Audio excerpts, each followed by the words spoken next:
Hey there, I'm Bill Hader and welcome back to TCM's Friday Night Spotlight on road movies. Our last movie, Wild Strawberries, took a journey into the life of one man who looked back on his past with regret. Our next film is very much in that same vein. It's a very cool film from 1970 called 5 Easy Pieces. The great Jack Nicholson stars as the definitive angry young man, a character who stands as a symbol of the disillusionment that was part of American life in the late 1960s and early 70s. He's a former piano prodigy who walked away from his comfortable upper-class life to find himself, but he's not having much luck finding a part of himself that he likes. He's an oil rigger living with his waitress girlfriend, played by Karen Black. The two of them end up taking a road trip to Nicholson's family home to visit his estranged father. The way the movie asks questions of what defines the American dream was very typical for filmmaking in the 1970s. They're hard questions with no easy answers. To that end, writer-director Bob Rafelson made sure to get the look of the film just right, shooting at gas stations, ragged motels, and all-night diners.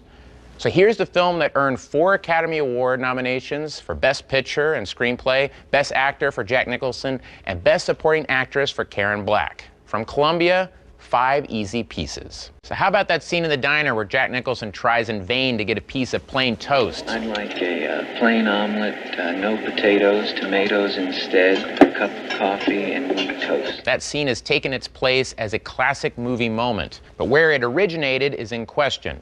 Screenwriter Carol Eastman, Jack Nicholson, and the director Bob Rafelson all claim to have come up with the idea. What is not in question is how perfectly that scene was referenced by director and writer Alexander Payne in a deleted scene in his 2002 film About Schmidt, starring Jack Nicholson. Another great road movie. You see this sign? You don't just take off like a coward, like Jack Nicholson's character in 5 Easy Pieces. You know, I finally fucking saw that movie. Now, granted, this was before therapy. But, you know, to watch that movie when it came out, to put it in historical perspective, that was an amazing thing to watch, the anti-hero. Because up until then, Hollywood had all of these movies that made you feel good, but you couldn't relate to them, right? You had all of these guys like Jimmy Stewart, John Wayne. It was just one happy ending after another. So then all of a sudden, this new group of people comes along, right? The studio doesn't have final cut, and they start making these anti-hero movies.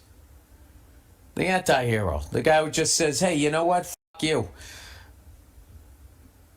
And then they just roll credits, and that's how the movie ends. So you watch 5 Easy Pieces. It's a amazing movie. I talked about this before, but I don't give a shit.